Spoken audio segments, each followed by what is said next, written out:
Good morning. I welcome all to the Board of Clackamas County Commissioners Issues and Updates for November 2022. Just so you know, the date is 11/22/22. Only time we'll be able to say that. Yes. Gary Schmidt, Administrator, you're up. Thank you, Chair Smith. All commissioners are here. Commissioners Shull and Schrader are on their way. We'll start, if Chair, you'd please convene as the North Clackamas Parks and Recreation District. Yes, I will recess as the Board of County Commissioners and convene as the North Clackamas Parks and Recreation District. You're now meeting as the North Clackamas Parks and Recreation District. This is an advisory board and commission appointment. Tony, go ahead, please. The Milwaukee Community Center Advisory Board, staffed by North Clackamas Parks and Recreation District, has one opening on their commission due to board member resignation. They received one application, which is recommended for appointment. That recommendation is Mark Elliott to a first term. I will accept the motion. So moved. Second. Commissioner Fisher has moved Mark Elliott be appointed to the NCPRD district, and Commissioner Savas has seconded that motion. Any further discussion? Seeing none. Tony, would you please call the poll? Commissioner Shull, Aye. Commissioner Savas, Aye. Commissioner Fisher, Yes. Chair Smith. Aye. Motion passes 4-0. What's up next, Thank you. Gary? Chair, would you now convene as the Development Agency Board? I will recess as the North Clackamas Parks and Recreation District and convene as a development agency. This is a request for consent agenda for the Development Agency. Item 1, adoption of an order authorizing a property transfer agreement for the Sunrise Corridor project with the Oregon Department of Transportation in Clackamas County. No fiscal impact, no county general funds are involved. Dan Johnson, Director of Transportation and Development. Go ahead. Thank you so much, Chair Smith, Commissioners. Sunrise Expressway, Phase 1. It's been open for a while. It's been operating under an agreement we have. Essentially, the agreement before you is essentially it was a partnership with the state of Oregon and Clackamas County, through Clackamas County and the Development Agency, to fund this particular project, which is the extension of Sunrise Phase 1 from I-205 to Highway 212 and 122nd. Essentially, what this document before you today does is two things. One, it basically it would adopt the property agreement between ODOT and the Development Agency, and also would authorize the board chair to execute subsequent agreements for transfer of property. If you look on page 2 and 3, there is a list of the properties in question in the packet. You will see that they either fall under CCDA, which is the Development Agency, or they fall under Clackamas County. I'll be up here in a few moments to talk about a very similar discussion, because we have to act independently with the Development Agency and the county. Essentially transfers those properties to ODOT and confirms and concludes our coordination on Phase 1. So I'd be happy to answer any questions you might have. You'll see there is an extensive agreement behind it. There's a board order with the agreement and the documentation. It visually illustrates all the properties that are in there that will be conveyed. And I know commissioners in the past have acknowledged or wanted to make sure the agreement acknowledges our financial contribution, which the agreement does as well. Talks about the values of those properties as well. So I'd be happy to answer any questions you might have. Has consideration been exchanged for these? I just don't remember, Dan. Basically, the Development Agency went on a willing seller, willing buyer effort along the Sunrise Corridor and acquired the properties in question that are being conveyed here. So the conveyance, the dollar amount, is essentially our portion of the project that we are conveying to them. Okay. To the state of Oregon. Yeah. Commissioner Savas. Yeah, that's a good point. When we did Phase 1, I think, pretty much had an overmatch, and I don't want ODOT to forget that we have a considerable match for the Phase 2, so I don't want that lost on anyone. My question for you, Dan, is that any of these parcels, do we have any existing agreements with third parties that, is everyone aware, if there is any third-party uses of these parcels that? We have no current agreements or commitments on any that I'm aware of. Okay. Yep. Any other questions or comments? Seeing no objections, thank you. All right, Chair, would you please convene as the Water Environment Services Board? We will, what's my word? Recess, adjourn, either one, Yes. Okay, recess. we will now convene as the Water Environment Services for the next. All right, this is a request for consent agenda for Water Environment Services Board. Item 1, approval of a personal services contract with Carollo Engineering for design services for the Clackamas Area Interceptor Project, contract not to exceed $3,731,573 over 4 years and 7 months. Funding is through Water Environment Services Operating Fund. No county general funds are involved. Greg Geist, Director of Water Environment Services, go ahead. Thank you, Gary. Good morning, Chair Smith and Commissioners. Greg Geist, West Director. This is a big project for us. It's essentially replacing about 5 miles of collection system, large collection system pipes, up to 48 inches, I believe. I can't hear, Greg. We're This is replacing 5 miles of 5 what? miles of wastewater sanitary collection system. And in some cases enlarging the pipes, in some cases adding new ones, primarily serving Happy Valley, Clackamas Industrial Area, and some parts north. Essentially everything upstream of I-205 and 224, where they crossed at Carmax. We expect construction in 2025 to 2030. Overall, the project is well over $40 million to complete. This is a design work to get us towards construction. I would add it is in our current 5-year capital improvement plan and will be in the one that you see next week. Any questions for the presenters on this? Commissioner Scholl. Yes. Refresh my memory. Is Carollo Engineering the same engineering firm that did the work on the undersized pump recently? No. Okay. Commissioner Savas.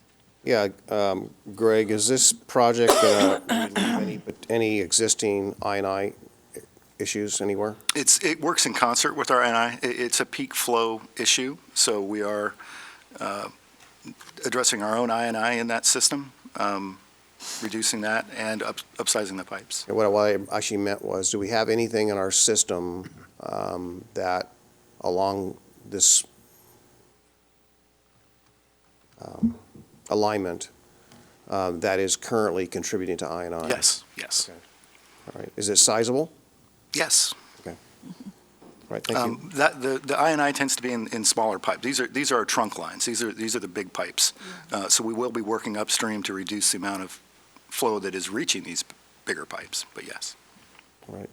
Yeah, again, I just want to say it just so that people, it's all fresh in our minds, and that is that my concern is that we are making substantial investments, and I'm just worried about other jurisdictions that are not, the Tri-Cities in particular, that yet to make that substantial investment in solving some of their I&I challenges. Well, I want to be careful with that, so if you could keep us apprised of any movement on that, and maybe progress, and if they are doing something, I want to recognize them for that. I know that Gladstone is looking at some, substantial cost, and I know that they've done studies, so I don't want that to go unrecognized. I can certainly give you a regular update on that. I do know that so far we've budgeted or pledged support for $5 million towards the city's existing projects. So that's we fund 33%. So that means they've got, another 10 million that they're investing in their own systems if we're matching it with our 5. So it's happening, but yeah. Any other questions? Any objections to this moving forward? Seeing none. Thank you. Okay, Chair, would you please convene as the Board of County Commissioners? I will recess as a Water Environment Services and convene as a Board of County Commissioners. All right, these are also requests for consent agenda for the Board of County Commissioners. We'll start with elected officials. Item 1, approval of a grant application life cycle form authorizing the Clackamas County Sheriff's Office to apply for an Urban Areas Security Initiative grant from the Department of Homeland Security to enhance the capabilities of the AREO unit. Requested grant value is $493,375 with no match requirement. No county general funds are involved. We have the team from the Sheriff's Office on this and the other items. Nancy Artman, Finance Director, Captain Lee Eby, Captain Malcolm McDonald. So whoever's going first, please. Good morning, Chair, Commissioners, Administrator Schmidt. We are seeking your approval to apply for a grant to add enhancements to our airplane. This airplane is an asset in patrols. It also will serve as an asset should we have a natural disaster in the area. What we are looking to do with these grant funds are to add mapping and camera capabilities. There are no general funds involved, and there is no match requirement of the grant. Questions? Regarding the airplane, where is it housed? It's housed in a hangar in Aurora. At the Aurora Airport? Yes. And how often do we put it in the air? That's a good question, Commissioner. I don't have that answer for you, but I certainly can get We it. have a contract pilot, I assume, We have pilots who are certified on staff. on staff? Correct. So we have a sheriff's deputy Correct. that's a certified pilot. Yes. And who does the maintenance on this aircraft? There is an organization at the airport that does the maintenance. Excellent, thank you. Commissioner welcome. Savas. Yeah, thank you, Nancy, for your responses. It reminds me of the conversation you and I had a long while back. I was just wondering if any changes of the budget have been made such that it's clearly delineated, which is the aero unit, or however you want, whatever term you want to use. Has that been broken out in a separate where it covers all the capital and all the maintenance and the overhead labor? Yes, thank you, Commissioner Savas. We do have that set up as, it's called a service code within the budget, and it does show the amount that we are spending toward that item, and we do have capital expense, maintenance, insurance, all the standard costs, including any personnel time. Okay, thank you. Uh, You're welcome.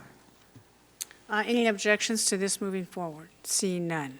Item 2, approval of a goods and services contract with Command Sourcing for jail bed replacement and installation. Contract value not to exceed $879,814. Funding is through budgeted county general funds. Thank you, Commissioners. We're asking here today for approval to purchase 429 beds to replace old existing infrastructure within the jail to supply new bed systems that will also protect, but also create a better environment safe for our inmates due to ligature points and other antimicrobial material within the facility. Questions or comments? Seeing no objections. Actually, I have one. So one question, we did some conversion already, right? Haven't we converted or upgraded some of the beds already? We have not. We have a couple in our medical area that we currently are that are similar nature to this, but we have not done the general population yet. I thought we did. I thought we did something like a partial investment in that. I think we No. were just Something talking about altogether. it. We've been talking about it a while. Yeah, the only ones we have about 5, I think, right now currently in our medical area of these type that we've had for a couple of years that have been very successful. And so now we're looking at actually expanding into the general population and getting the rest of the facility done. Okay, thank you. All right. Item 3, approval of an amendment increasing funding of the Justice Reinvestment Grant from the Oregon Criminal Justice Commission. The amendment value is $35,000. Total grant value is now increased to $2,402,982.26. The amendment is funded through the state of Oregon. No county general funds are involved.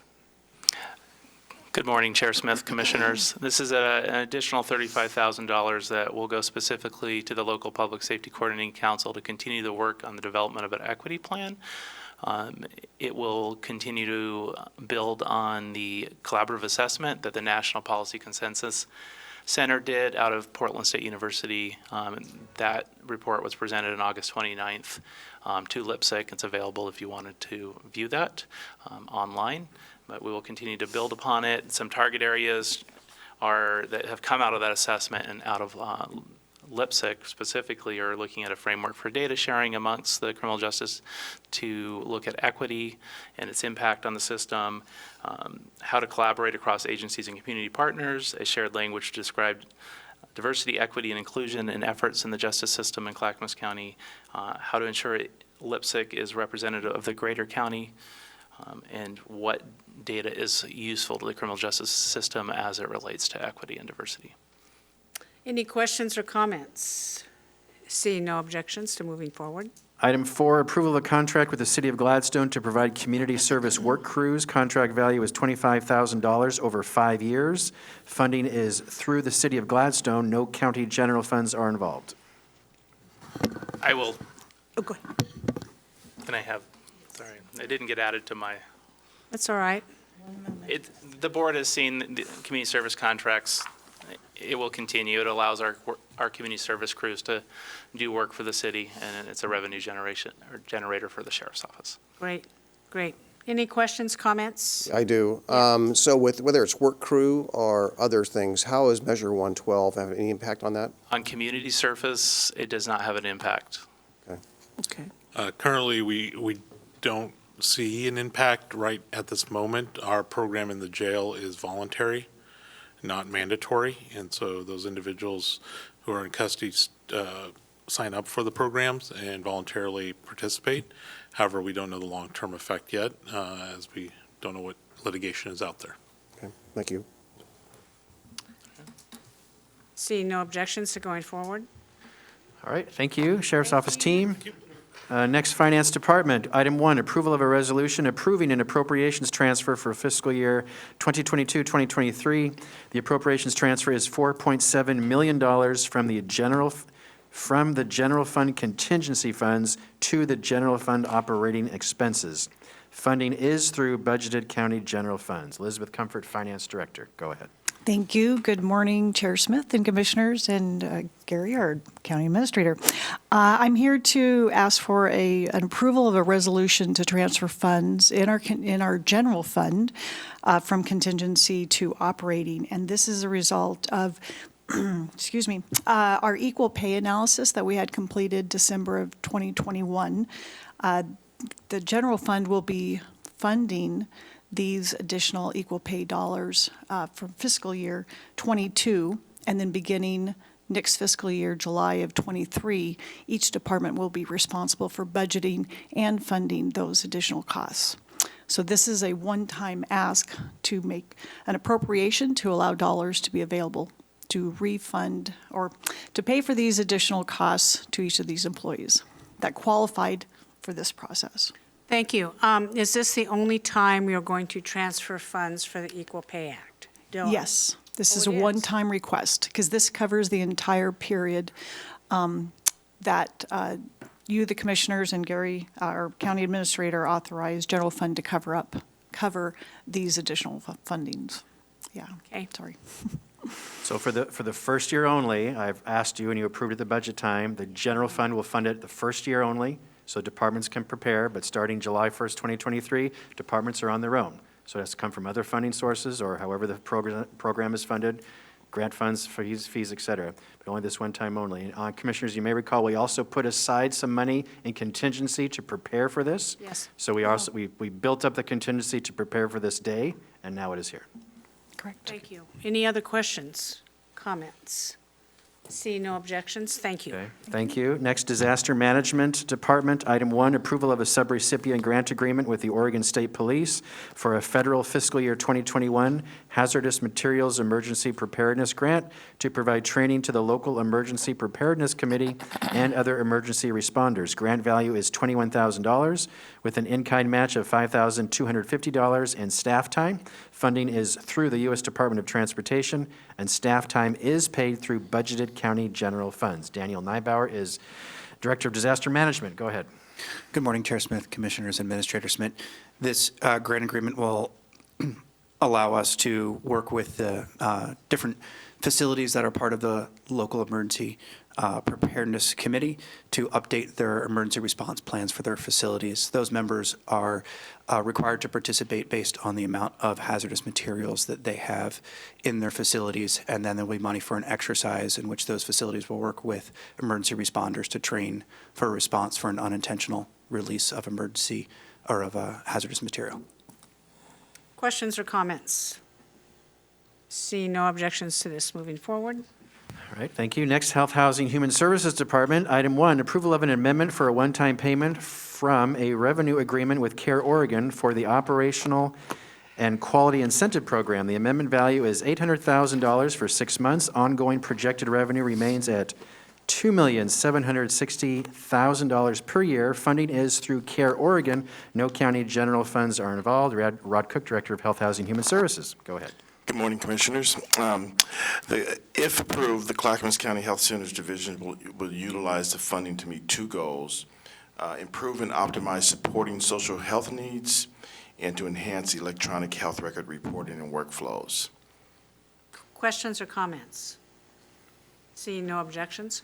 Item 2, approval of an intergovernmental agreement with the Gladstone School District to embed a mental health specialist at Gladstone High School. Agreement value is $61,521 for 7 months. Funding is through the Gladstone School District. No county general funds are involved. Yes, this is a revenue IGA with Gladstone. The behavioral health staff will be doing, the work they will be doing includes consultation and education for school counselors and staff, screening and coordination of care for students, and direct behavioral health therapy. And again, this is a revenue contract, so that means Gladstone is paying us to provide that service. Commissioner Schrader? Yeah, that's great to see that. That's wonderful. Are any other school districts or any others going ahead and doing this, or is Gladstone the only one? So Not far? that I know of. I think we have the school-based health centers set up in some schools, and that would Okay. come through a payment system. This is Gladstone. They're Specifically. pretty progressive in terms of how they collaborate with us, so. Boy, it'd be nice to see if we can talk to the other districts. Additional districts, yes, yes. Okay, thank you. I'm off. Any other questions or comments? Seeing none. Item 3, approval of an amendment increasing funding and extending the duration of an intergovernmental agreement with the Oregon Department of Human Services for the Senior Health Insurance Benefits Assistance Senior Medicare Patrol Program. The amendment value is $15,800 for 1 year. Agreement value is increased to $25,800 for 2 years. Funding is through the Federal Senior Medicare Patrol Grant. No county general funds are involved. Yes, this is another revenue for us. The Senior Health Insurance Benefits Assistance Program is designed to educate seniors and other Medicare recipients about their rights, resources, and needs related to Medicare and other health insurance. Questions or comments? Seeing no objections? Item 4, approval of an amendment increasing funding of an intergovernmental revenue agreement with the Oregon Department of Human Services for the Oregon Money Management Program in Clackamas County. The amendment value is $231,617.34 for 1 year.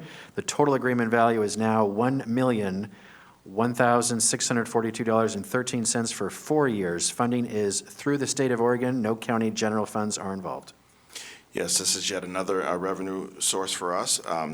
The Oregon Money Management Program, it's basically staff who are trained volunteers to become representative payees and bill payers to help ensure clients' public benefits are used for high priority needs such as shelter, health, and food. Questions or comments?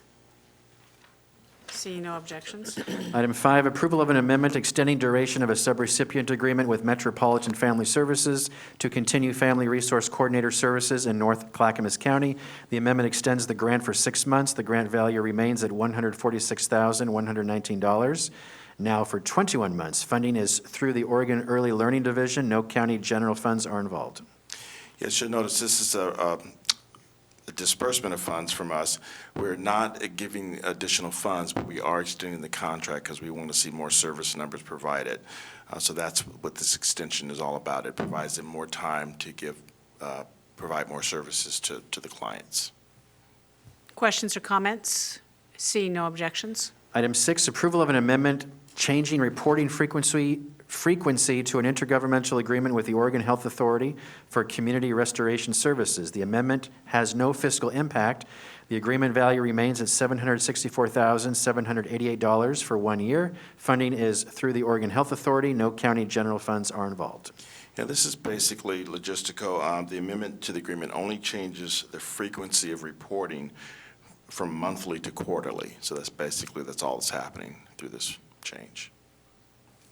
Any questions or comments? Seeing no objections? Item 7, approval of an amendment extending duration and modifying payments to 3 intergovernmental agreements with Clackamas Fire District Number 1, the City of Lake Oswego, and Tualatin Valley Fire and Rescue District for ambulance services. The combined fiscal impact is $236,228.76 for 1 year.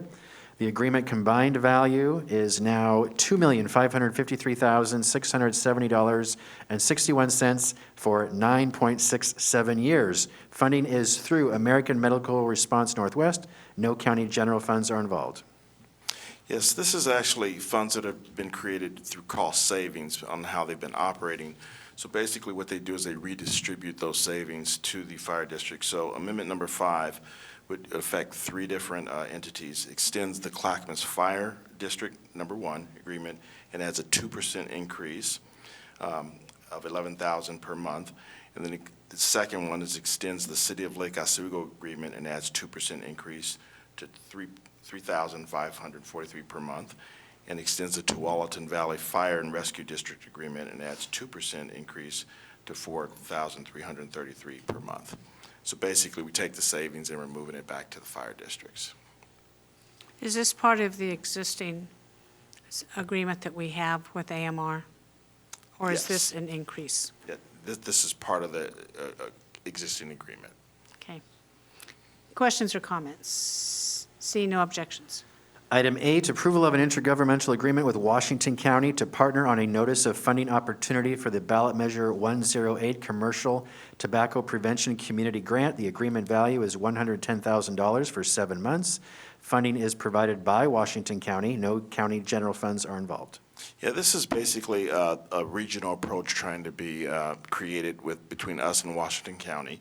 They're giving us the dollars, and then our folks will put a NOFO out to nonprofits to go for the funds. So basically, Washington County's paying us to be part of the tobacco prevention program. Questions or comments? Seeing no objections. Item 9, approval of a public improvement contract with GSI Builders to build the Clackamas Volunteers in Medicine Health Clinic in Oregon City. Total contract value is $1,699,668. Funded through Community Development Block Grant CARES Act funds and secured Clackamas Volunteers in Medicine funds. No county general funds are involved. Yes, and I know you discussed this November 1st in depth, and we had Mark come up and talk to you. So basically, this is the actual contract with the contractor to do the work for the new clinic at the community college. Wee-haw. About time, right? Okay, Yes. any other questions or comments? Seeing no objections. Thank you, Rod. Next, Transportation and Development Department. Item 1, approval of an intergovernmental agreement with the Oregon Department of Transportation for a pedestrian safety, marketing, and enforcement campaign. The agreement value is $75,000 for 1 year with a $19,126.08 match. Funding is through the Oregon Department of Transportation and the County Road Fund. No county general funds are involved. Dan Johnson, Director of Transportation and Development, go ahead. Thank you so much. Chair Smith, Commissioners, essentially, we have a request for the authorization to enter into this IGA with ODOT to accept a renewal grant award of $75,000 to provide education outreach for the county's Drive to Zero program. Essentially, a program that has a mission to eliminate fatal and serious injury crashes by 2023.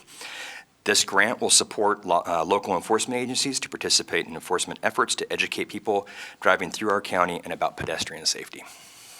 Questions or comments? Seeing none. Item 2, approval of an intergovernmental agreement with the Oregon Department of Transportation for a driving while impaired marketing and enforcement campaign. The agreement value is $50,000 for 1 year with a $14,548.12 match. Funding is through the Oregon Department of Transportation and the County Road Fund. No county general funds are involved. In a similar fashion, this is a Drive to Zero effort as well. However, these dollars will be focused on the issue of driving while under the influence of marijuana. Essentially, the grant will also support overtime for enforcement campaigns that correlate to the goals in the Transportation Safety Action Plan, such as school zone enforcement in Lake Oswego and decoy operations with the Oregon Liquor Control Commission. Questions or comments? Seeing no objections. Item 3, approval of an intergovernmental agreement with Washington County and the City of Wilsonville related to the Stafford Road at 65th Avenue temporary traffic signal and traffic control changes at 65th Avenue at Ellingson Road Project. The agreement value is $5,000 for 1 year. Funding is through the County Road Fund. No county general funds are involved. There's a lot of verbiage here. I'm going to cut to the chase. Essentially, you have a project that the City of Wilsonville is taking on, which essentially will shut down Beckman Road for about 12 months. To deal with that issue, we're looking to put in a temporary, we're looking to partner with the city, who will be paying for the temporary signal improvements. Essentially, what this IGA commits us to is to simply provide maintenance and/or operational support to that signal. The city will be paying for the signal installation. There will also, once the project is done that is requiring this signal, there will be a study to see if that signal should remain, if there's benefits to it remaining. The city will pay for that. And then if there is no need for the signal and it should be removed, the city will pay for that as well. Simply, this is just operational support for the signal.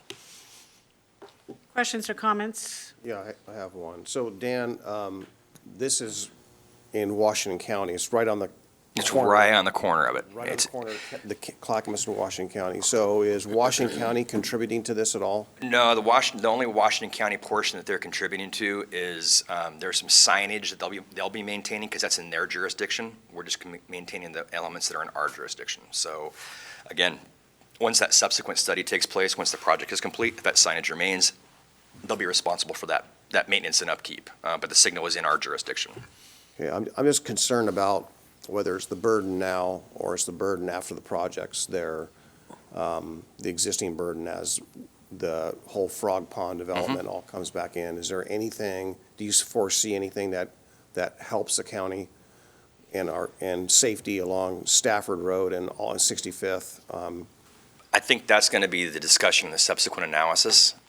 I believe signalization of that intersection is an improvement, to be honest, because we can control traffic flow through there a little bit better. That's kind of the purpose of that subsequent analysis. There's a short-term need with this project. There could be a long-term benefit with retaining it there in the future, and that's that analysis that will take place after the project's complete, after the City of Wilsonville project's complete. Okay, thank you. Seeing no more questions on that, go ahead. Item 4, approval of a board order authorizing a property transfer agreement for the Sunrise Corridor project with the Oregon Department of Transportation and the Clackamas County Development Agency. No fiscal impact. No county general funds are involved. This is the mirror agreement to the discussion we had from the Development Agency. This is for the county portions of properties. A commissioner asked a question, and I want to clarify something on the record just briefly. One, any tenant that we may have that has a lease interest or any other interest is aware of this going forward, number one. That was the question originally. And subsequently, these agreements don't limit any commitments in those separate leases and/or agreements. We can operate them and/or act on them either with our jurisdictional partners, or if something doesn't happen there, with any tenant we may have there as well. So there's various agreements that are out there. This doesn't limit any ability to act on those, if that makes sense. Again, this is the county's portion. We talked about the development, we're separate entities. It's the same agreement. It basically authorizes the chair to sign on behalf of the county and previously on behalf of the Development Agency Board. Questions or comments? Yeah, just one follow-up, one question I didn't ask, but I'll ask it now, and that is that, do we have a monetary rough estimate as to what the contribution or the match, if you will, to ODOT is? If you look on page 5 of the agreement, you'll see under item number 7, it identifies the match estimated at $17.8 million. Okay, all right, thank you. Seeing no objections, thank you.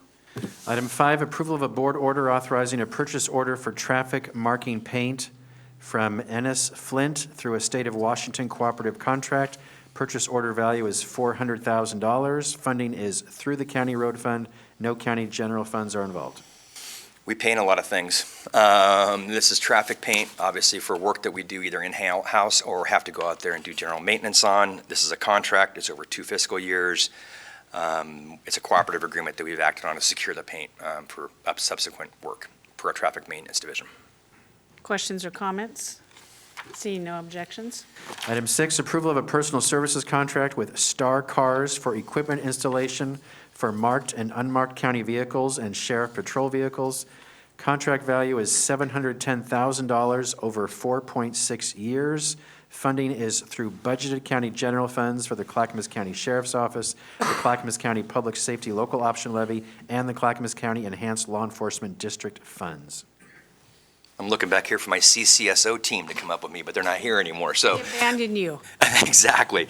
We are here acting on behalf of our great fleet department, who have been assisting the sheriff's office in the, if you recall, there's been acquisition of a number of vehicles out there, significant acquisition. In fact, signed for like 13 Durangos yesterday, and I get my hands starting to cramp.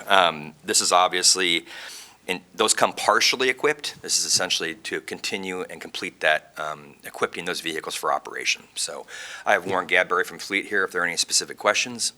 Otherwise, we'd be happy to answer your questions you might have. When we replace the vehicles at the sheriff's office, and it has the equipment on them, I assume the law enforcement equipment that's added on needs to be stripped off, so then you sell that vehicle in surplus, correct? And what happens? Come on, Team DTD, let's go.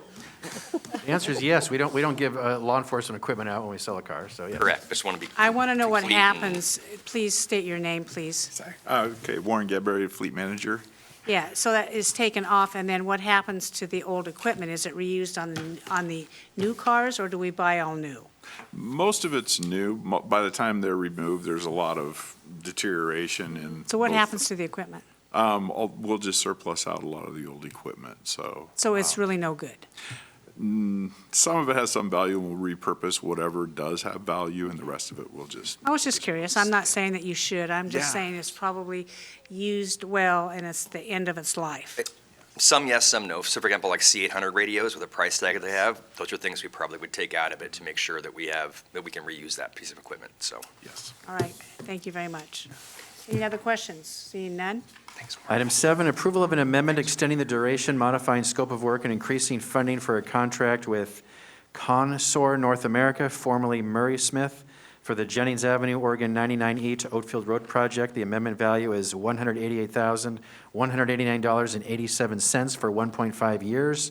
Contract total value is now $1,280,660.62 for 4.7 years. Funding through the Federal Surface Transportation Program and the County Road Fund. No county general funds are involved.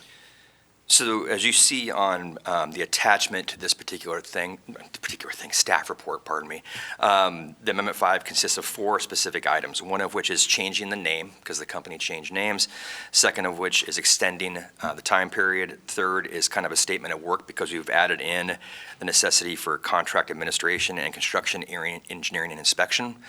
We're balancing over about 50 or so projects that are out there.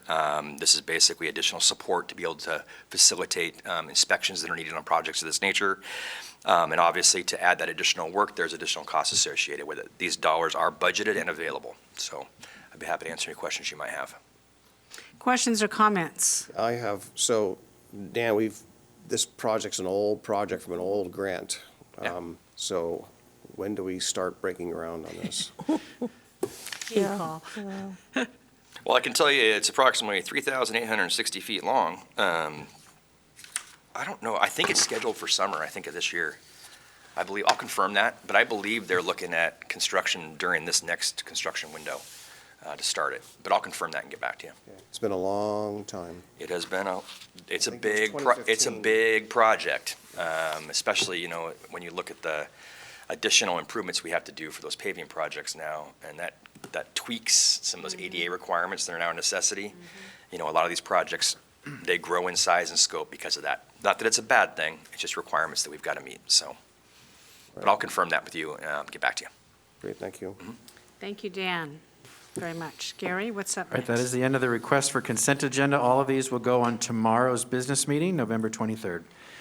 Next, Supportive Housing Services Fiscal Year 2021-2022 Annual Report, immediately followed by a Quarter 1 Progress Report. Let's do these both together. So please welcome Rod Cook, Vahid Brown. Adam Brown, Vahid Brown, from Health, Housing, Human Services. Let's start with the annual report, please. Go ahead. Thank you, Gary. Chair, Commissioners, Adam Brown here, Deputy Director for Health, Housing, and Human Services. I'm going to let Vahid do most of the talking, but just wanted to thank you for the time here this morning to present you with the SHS annual report. This is a pretty momentous milestone. We know our staff and our community has been working really hard to build the Metro Supportive Housing Services funded programming to meet urgent community needs and Vahid's going to describe for you some of what we've accomplished over the past months in building this program and what we're looking forward to in the coming year. Thank you, Adam. Good morning, Chair Smith, Commissioners, Administrator Schmidt. I am Vahid Brown, the Housing Services Manager for Housing and Community Development. It's my pleasure to present to you the Year 1 Annual Report for Supportive Housing Services Implementation. I'll also provide an update on the Quarter 1 report for the second fiscal year. A lot to celebrate here in this first annual report, the inaugural annual report of this new program. This was a momentous year, a lot of building. So this was, as we said many times in conversations over the course of the first year of this implementation, this was a building year. We were starting from very little infrastructure. This is a huge leap in the amount of resources Clackamas County has to administer housing services and to address the needs of people experiencing homelessness. And so that required, to administer this very large leap in resources, the building of a significant amount of new infrastructure. So that is noted in the Year 1 report all throughout. I just want to kind of touch on some highlights. It's a lengthy report. There's a lot of information. I'm happy to answer questions. I'm not going to go through every page of the report, but some highlights of what the report kind of celebrates and memorializes in this first year of implementation. First of all, we built an internal team. So to administer this program, we started with 3 people in Health, Housing, and Human Services to kind of start to put their arms around this. And by the end of the year, we had 13 staff supporting this, and we continue to grow our team from the folks that manage the data and do the analysis of our outcomes, the folks that contract our services and do the procurements, and the folks that provide coordination and programmatic support to our community-based providers. That team is strong, it's in place, and we're growing this year as well. Got a new supervisor coming on in a few weeks and some other positions being hired for in the weeks thereafter. So that's to be celebrated. We've made a big strides in building that team to administer this program. We've also achieved, made significant strides in one of the top line goals of our local implementation plan, which was to address the gap or the lack of culturally specific services in Clackamas County to meet the needs of folks who are experiencing homelessness. And previously to the Supportive Housing Services measure, we really had very little to no services of this type to offer people in our community. And that was a goal to expand that. And in Year 1, we had 3 new providers new to Clackamas County, providing culturally specific services to Latinx folks, to Black or African Americans, and to Native Americans, folks that identify as Native American or Indigenous, in El Programa Hispano-Católico, Greater New Hope Family Services, and the Native American Recovery Association, respectively. So that's a huge step forward from Year 1. In the second year, we're looking to add 3 additional culturally specific providers. So we're expanding our network of community-based organizations with deep expertise in meeting the needs, the culturally specific needs of communities of color. We launched a new rent assistance program, the Regional Long-Term Rent Assistance Program. This is a game changer for us. This is the backbone of the Supportive Housing Services measure. This is what houses the people and creates those affordable housing units throughout our community. 202 vouchers from that program were issued in Year 1. 122 households, that's 170 people, were leased by the end of the year. We also launched really the supportive services component of that bedrock. That we use those vouchers to house the people, and we walk alongside them with supportive services to help them meet their other needs and help them be successful in housing. So that was 5 contracts with 5 agencies, 2 of them culturally specific agencies to provide housing placement services and ongoing case management supportive services. So that has allowed us to dramatically increase our permanent supportive housing capacity in Clackamas County by over 122 units. We also were able to use these funds to stabilize a very important component of our safety net services for folks who would be experiencing homelessness otherwise in the Serenity and Haven House programs operated in partnership with Community Corrections and Bridges to Change. These mental health stabilization transitional housing programs would have been closed today if not for the Supportive Housing Services measure, so we celebrate that sustainment of those services in this report, as well as the ability of the county through its leveraging of ARPA and FEMA funds to maintain the motel-based transitional housing program. And that was the focus in Year 1 of attaching those navigation and housing placement services with everyone in the motel program, placing them in permanent housing and providing them with ongoing support. So that is a big success. We also made significant new commitments to new services. So over $10 million were committed in year one in both expenditures and committed funds to contracted services. $7.5 million in the last quarter of the fiscal year were committed, and those contracts are coming to you.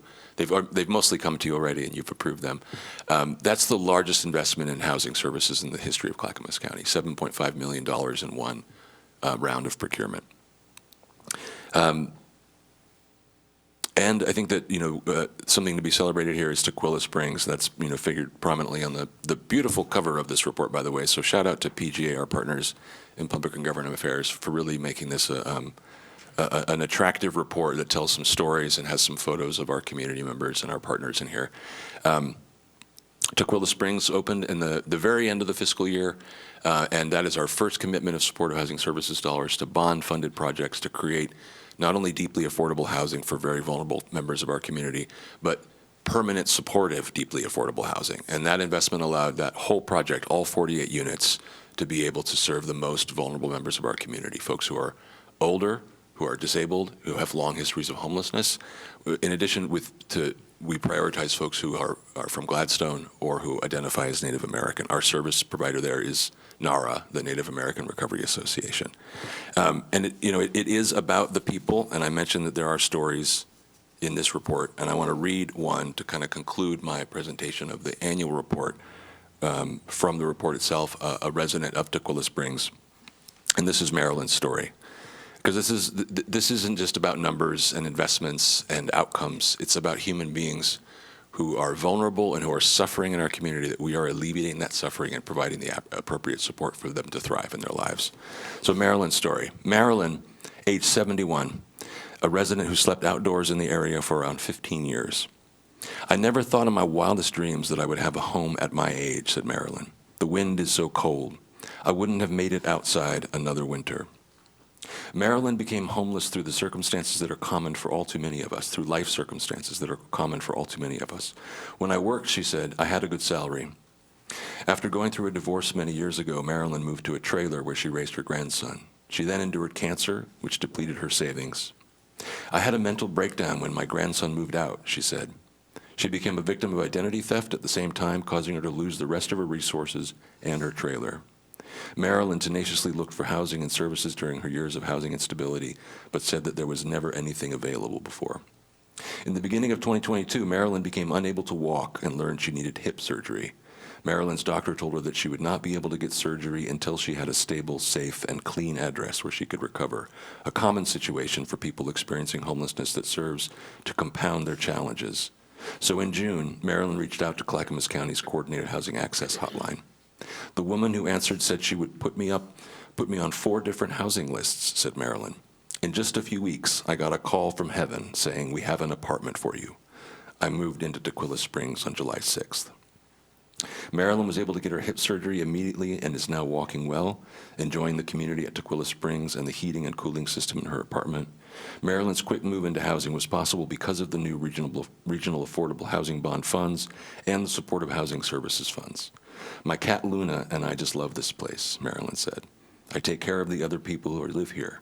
I taught them how to play bingo. We have everything we need. More housing like this is the way to go to help with homelessness.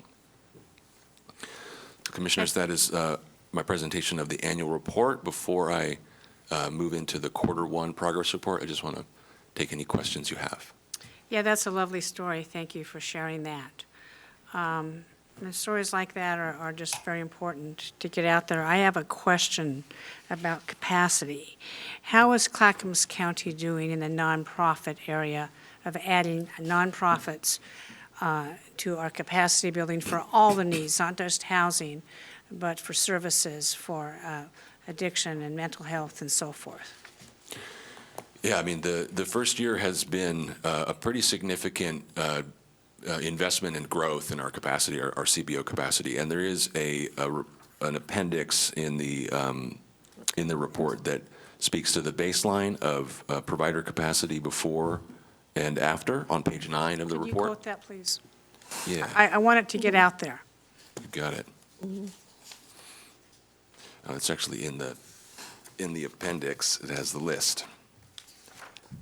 Sorry to put you on the spot, but I know you know the answer to this. I do. So the new agencies to our network. So before the Supportive Housing Services Program, the nonprofit provider network in Clackamas County included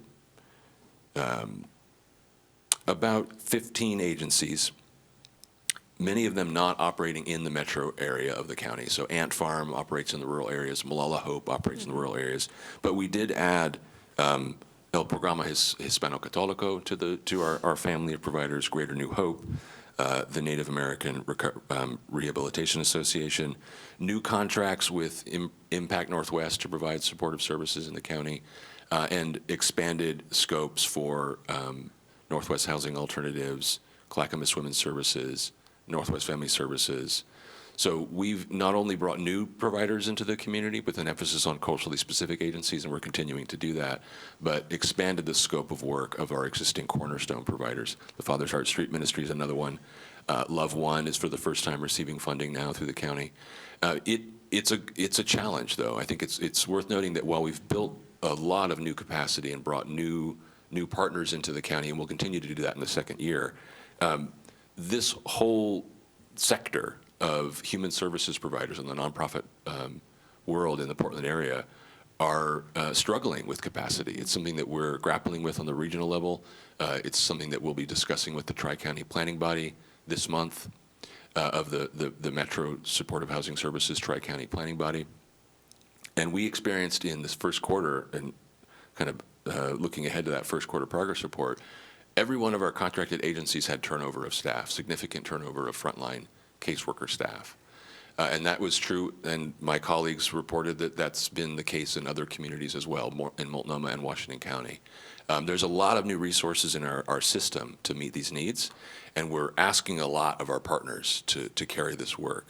And just like in the behavioral health sector, there's a shortage of skilled workforce. And so that's a challenge that we're going to have to grapple with on a regional level. Okay. So I count about 8 either new and/or capacity building at our existing nonprofits moving forward, as we hopefully would acquire an additional property or 2 or 3 to be able to help more people. Do you have an idea of any additional capacity?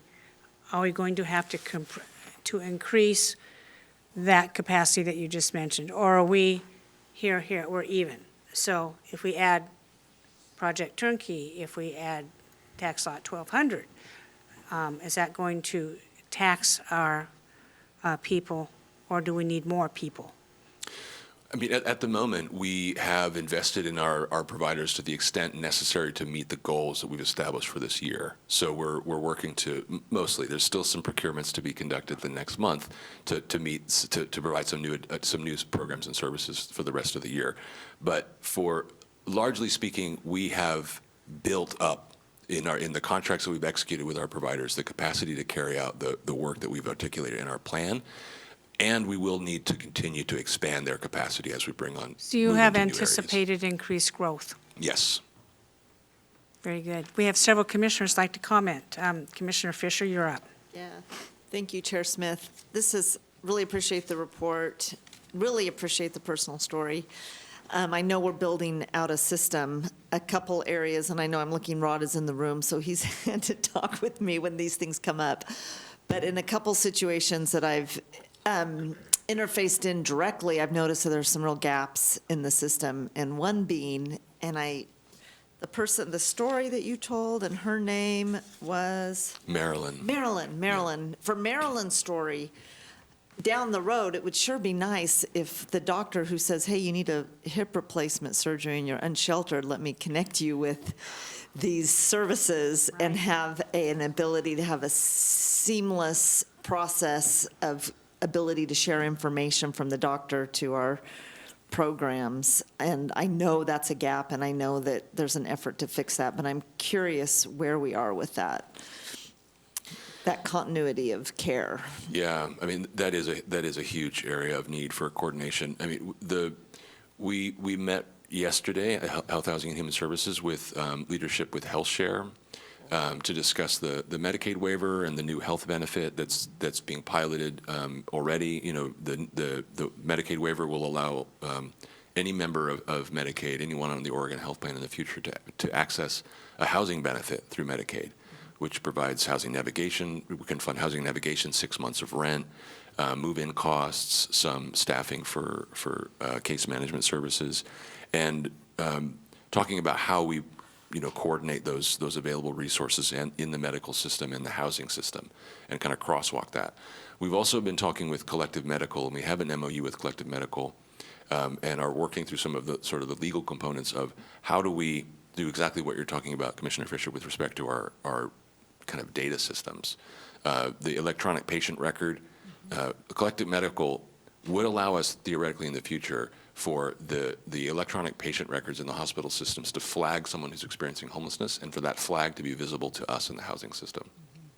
So that's in process, but Yep. do you have any idea how long that's going to take to get that? I don't. It's an iterative process of conversations with Collective Medical, with county council, and I know it's hard thorny. because of the privacy laws. Yep. I know, I get it. The other question I have is there's confusion as to how someone accesses the system and where do you call? And I know I've talked with Rod about this too, and I think the goal is that 211 will eventually be the place where people will call if they need housing services. But in the meantime, where's the entry point into our system? And you may know, I know Rod knows, that I've talked with people, tried to get them in our system, and it's really challenging to get immediate referral to services, where when someone is unsheltered, I know you know this, the being trust to even connect with another human being to say, yeah, I would like help, can sometimes be very, very difficult. Yeah. So I'm really interested in how we can have that immediate outreach. I know my son lives in Oahu, and they have advertised all over. I don't know how well their system works, but for anyone to call if they see someone that's unsheltered and in need, there's a 24-hour number to be called, and outreach workers, it seems, are available. So I'm just curious if we will get to that place where we will have immediate support for people that are experiencing homelessness. Yeah, I mean, that is a stated goal in our local implementation plan, that our coordinated entry system and access points into our system would be kind of an immediately available system. We're working to implement that. So that's some of the steps now that speak to that are new outreach programs. So some of the contracts that are part of that $7.5 million that I mentioned in the last quarter, I think 5 of them are outreach and engagement contracts. So those are staff that in our community-based organizations that will be out in the community, and they will be an access point to that system. So that person that they're meeting in the community doesn't have to call the number or get online. The outreach worker can enroll them in our programs immediately, while working with them. So what we're trying to do is sort of implement a real no wrong door system where people can call the Coordinated Housing Access Line. They can do an online assessment on the county website of the same thing. So it's just a form that, that if you call the phone number, the person on the other end of the line would ask you questions and fill out that form. You can also do that yourself on the digital, on the form online. But we also are doing training our outreach providers and our day center staff and others. We're talking with the homeless school liaisons in the schools. We're talking with Clackamas Community College. We're kind of trying to think creatively about library staff in the cities, so that wherever someone is encountering someone experiencing homelessness, we have invested in the ability of people in those places to connect them with our services. So it's work in progress. Yeah, work in progress. I am concerned if the Coordinated Housing Access Line is our main conduit. It's a voicemail, and it operates 4 days a week. And I can tell you, because I've been out there, I've talked to people, and to have that moment of building trust, it really needs to be more immediate, because we lose people. Yeah. And then my last question, which you may be aware of, if somebody is interested in receiving shelter, is there a wait list at this point? Because I'm hearing, I haven't been updated lately, but I was contacted by someone who is unsheltered and says, why can't I get into hotel motel service? And I just don't understand why there is a wait list, if there is a wait list for somebody who's unsheltered asking for help. Yeah, there is a dynamic prioritization process, not so much a wait list. So there are more unsheltered people in the community than we have shelter available or transitional housing units. There's a significant difference, right? So my team, the program staff on my team, work with our partners at the day centers and the outreach providers, and have weekly meetings to kind of work the by name list. I'll talk about that when I talk about the Q1 report, and dynamically prioritize people for available shelter based on their vulnerability. So unfortunately, it's not the case that anyone who needs shelter in the community right now can access it, but we are prioritizing the most vulnerable for the available shelter beds. Okay, thank you. Thank you. Commissioner Scholl? Yes, thank you, Vahid Brown and Adam Brown. My question is similar to Commissioner Fisher's question. And when you look at your housing capacity and the number of people in Clackamas County that are homeless, what percent of homeless people in the county have not yet been contacted, identified, relationship building started? And on the next part of that question is, what additional assets are needed to bring that number down to zero so that everybody in the county who is homeless has been identified, we've got a name, process, relationship building has begun to be able to start getting them into transitional housing? Yeah, thank you, Commissioner Schull. I mean, I think the percentage of folks in the community who are experiencing homelessness that we aren't aware of is kind of an unknown. So I don't know that answer, but the steps that need to be taken to address that unknown really is in the street outreach. So we're really investing in street outreach programs.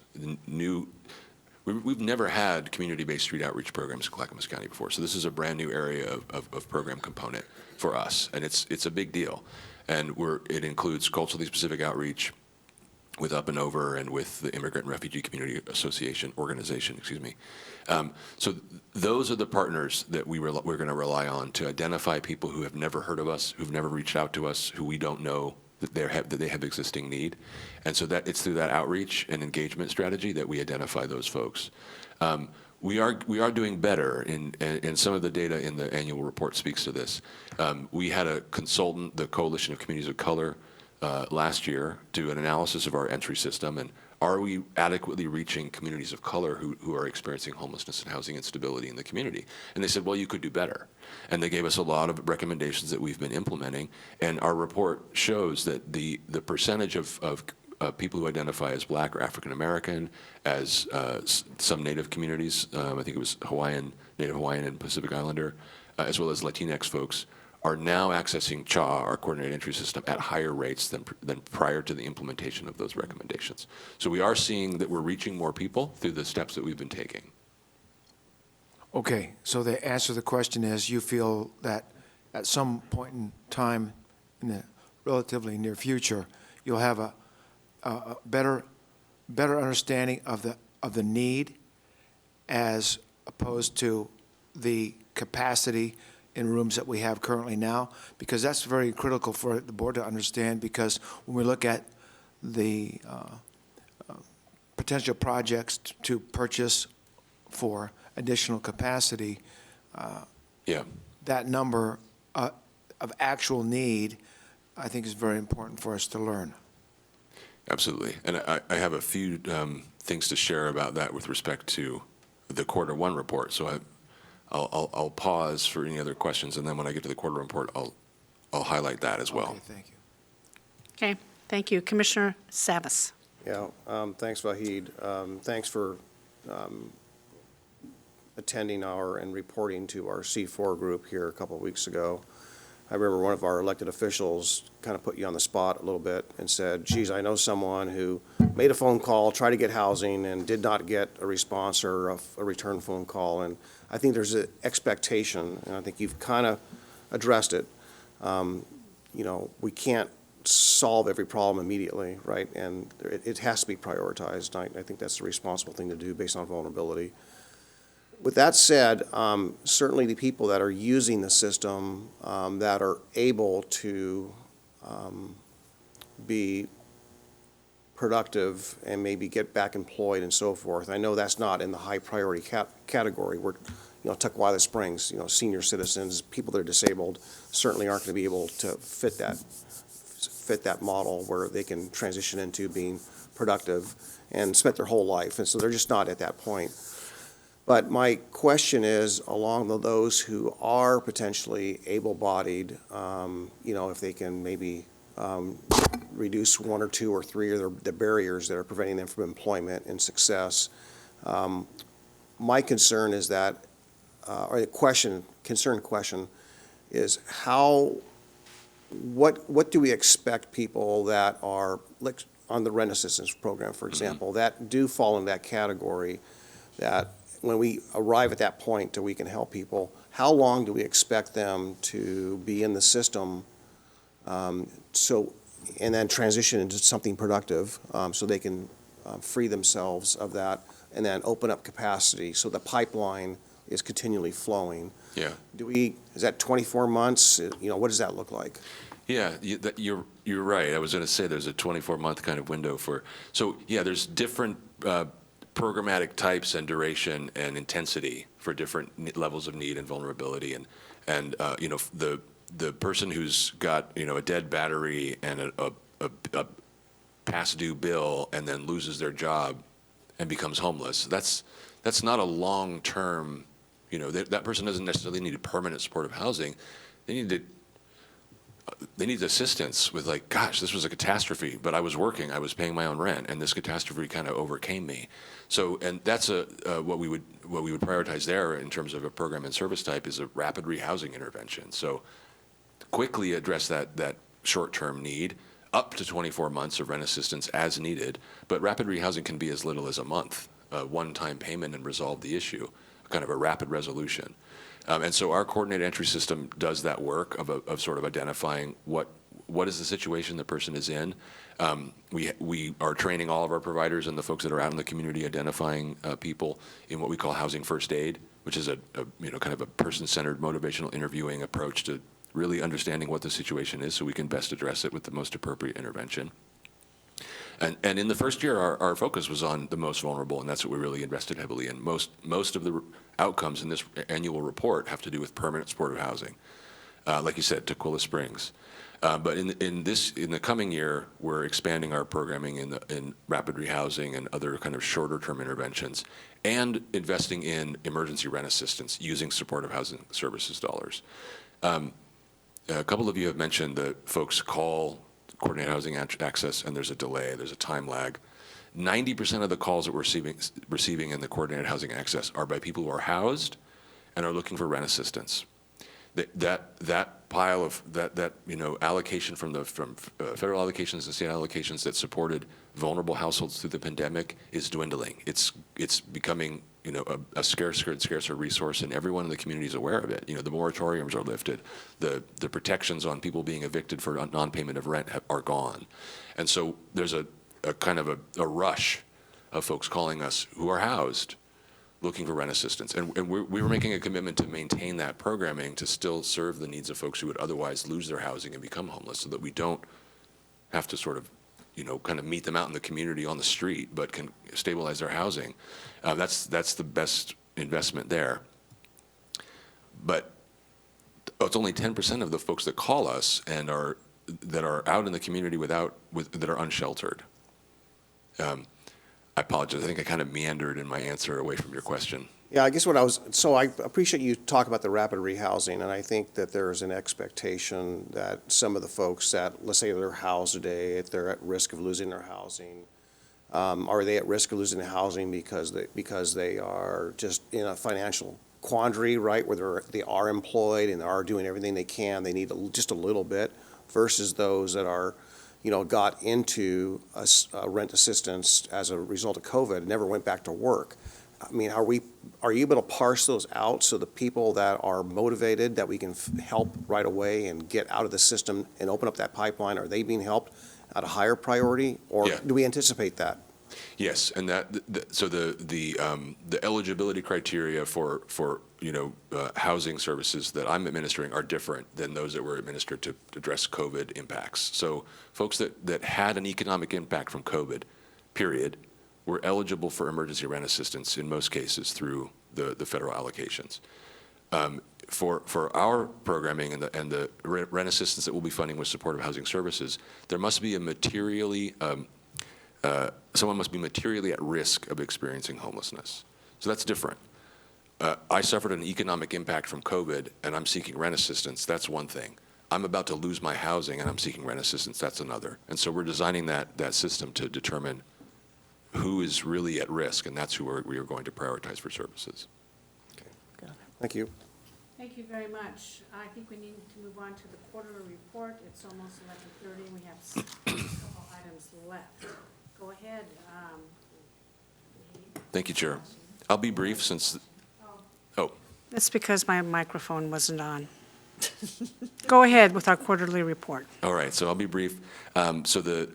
Each quarter we provide you a progress update on, and this is a new format than the first year's quarterly reports. We worked with Metro and the other two counties to design a template that will be used going forward.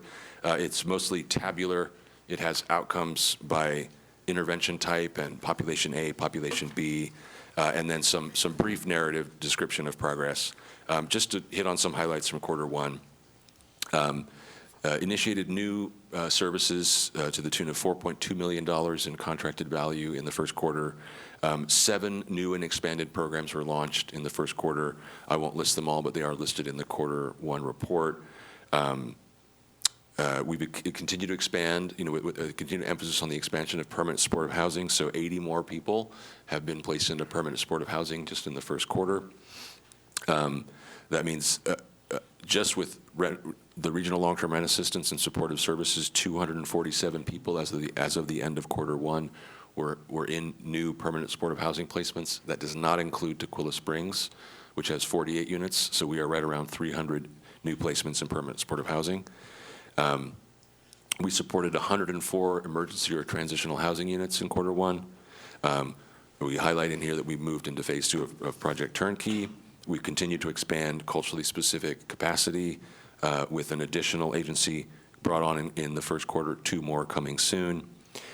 We began a pilot for a lived experience panel to provide feedback on our policies and programs.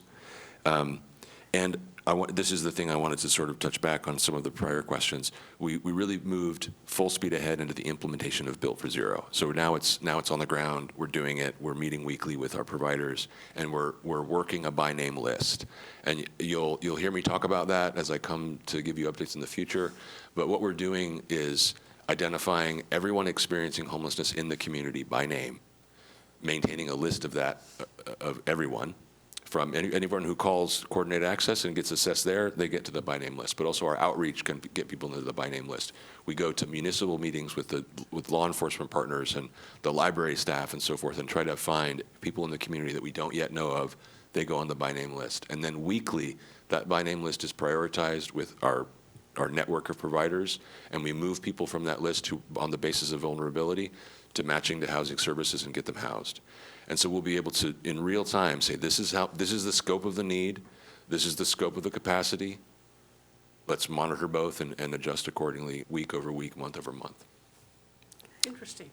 Very good. Questions or comments? Commissioner Scholl? Yes, I have one more. When I've spoken to you gentlemen before, you impressed upon me the fact that every homeless person is different. Everybody's got different needs. Everyone has got a different level of acceptability in terms of working with government or nonprofits. So after your Built to Zero is implemented, you mentioned that there's a remaining % of homeless people who, after you've developed a relationship with, you know their name, you've offered your services, still refuse to take a transitional housing place. So in the ideal situation, when we have some point in the future where we no longer have any homeless people. People have been taken care of, provided for, helped. That percentage, that number of people who simply want to remain living in the rough. You might not have an answer for that, but sometime soon, I'd like to hear what your proposal is for taking action to actually remove them from Newell Creek, from the side of I-205 and et cetera. Again, I don't expect an answer today, but that's something that I think is another piece of the puzzle, another piece of the solution that I think we need to talk about. Thank you. Any further questions or comments? Thank you very much for doing this work and keeping track of the metrics. And yes, we look forward to more progress in the new year. Thank you, Chair. You bet. Gary. Next, a review of your business meeting agenda for tomorrow, Wednesday, November 23rd. It is a day earlier due to the Thanksgiving holiday. It is entirely a consent agenda of all the items you approved today. If you have any questions on any item, please let me know, and I'm happy to answer them for you. Next, Advisory Board and Commission appointments. Tony, go ahead, please. The Emergency Medical Services Council, staffed by Health, Housing, and Human Services, currently has one open on the commission due to retirement. 12 members are allowed with 3-year terms. Through an application process, one application was received and is recommended for appointment. That recommendation is Tony Collins to a first term. So moved. Seconded. Commissioner Fisher has moved Tony Collins to the appointment of the EMS Council, and Commissioner Schull has seconded that. Any discussion? Seeing none, Tony, please call the poll. Commissioner Schrader? Aye. Commissioner Savas? Aye. Commissioner Schull? Aye. Commissioner Fisher? Aye. Chair Smith? Aye. Motion passes 5-0. Thank you very much. What's next, Gary? Final item today is Commissioner Communications. Okay, who wants to go first? I'll be happy to. Commissioner Schull, go ahead. Yes, good morning. Of course, we attended the AOC conference last week, and that was very interesting. I wanted to share with you one thing that I walked away with that made me very concerned, and that is a discussion I had with a representative from the Oregon Alliance to Prevent Suicide, LGBTQ suicide prevention. And she gave me a flyer, and in that flyer is a bullet, many bullets of information, but one of them I want to share with you today. It says 45% of LGBTQ youth seriously considered attempting suicide in the past year. Nearly 1 in 5 transgender and non-binary youth attempted suicide, and LGBTQ youth of color reported higher rates than their white peers. I bring this up today because I'm very concerned about suicide in general, but I was very shocked to hear these numbers, and I want to impress upon the staff and any resident of the county who's hearing this meeting today that should you have anybody in your family, neighborhood, friend who is having these sorts of problems, that please be reminded that Clackamas County Mental Health, our staff, we have many, many very talented people who can meet with you to help with this problem. Please don't hesitate to reach out to Clackamas County Mental Health and I recommend that the staff do what we can to increase the public awareness on this particular issue. Thank you. Good points, Commissioner Schull. Commissioner Fisher. Yeah, I don't have anything to share today. Okay, Commissioner Schrader. Yeah, I had an opportunity yesterday to meet with the folks that have started a Catholic worker house here in Clackamas County. There's a number of communities that do this. It was founded by Dorothy Day. The worker movement, they're committed to nonviolence, voluntary poverty, prayer, and hospitality for the homeless, exiled, hungry, and forsaken. and they protest injustice, war, racism, and violence of all forms. And the reason I knew about this is because I had a conversation with our advocates who are working on the homelessness issues, and I didn't realize that this was happening in our county, so I went to visit them the other day, and of course, they now have me volunteering to make some meals for them, so I'm really happy to do that. It was founded by Dorothy Day and Peter Morin, and Dorothy Day, evidently, in our Catholic tradition, is on her way to being canonized as a saint. Wow. Yep. That's there you go. wonderful. Yeah. Very, very cool, lovely, lovely group, and it's right here in our county. And they are working pretty diligently with everyone else in the community, so. it was really Thank you, nice. Commissioner Schrader. Commissioner Savas? Yeah, on Friday, I had the opportunity to represent Clackamas County at a groundbreaking at the Merrillhurst campus with Mercy Corps Northwest, who is making their first investment in Oregon at that site in the city of Lake Oswego. It's a 100-unit affordable housing development. And so it was a very fascinating morning working with